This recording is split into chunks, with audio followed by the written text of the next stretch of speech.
name is Olivia and I am a clinical social worker at home base. Today we're going to talk a little bit about values. Sometimes scary, overwhelming things to think about, but not so scary underneath, I promise.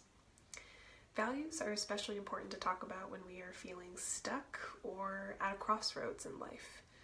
Feeling stuck can often lead to things like avoidance, denial, or a whole lot of fear. So in ACT, which is Acceptance and Commitment Therapy, values are seen as a compass that give us direction. They're not landmarks or roads or finish lines, but they're guidelines that tell us keep heading that way, right? So values aren't something that you can complete or achieve, but they are something that you can adhere to, listen to when you need them the most. Now, associated with this video, there is a list of common values. Go ahead and take a look through it and maybe circle or just put a mental check mark next to ones that stand out to you the most. Keep in mind that values that you adhered to maybe 10, 20, 30 years ago are not the same values that you adhere to now, and that's okay. I would also keep in mind that of that little voice that comes up that says, wait a minute, I don't really value this that much. Should I value it more? Try to keep the shoulds at ease for now and just pay attention to the ones that stand out most strongly to you. Skipping over other ones doesn't mean you don't care about them, but we're going to pay attention today to the ones that feel most prominent right now in life.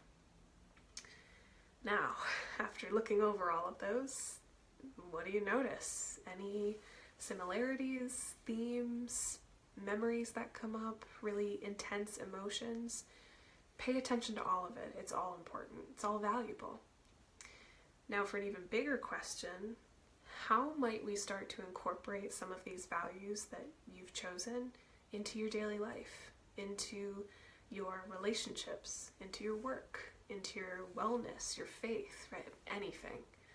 That's really the big question. For a lot of us, we might be adhering to our values without even realizing that we are.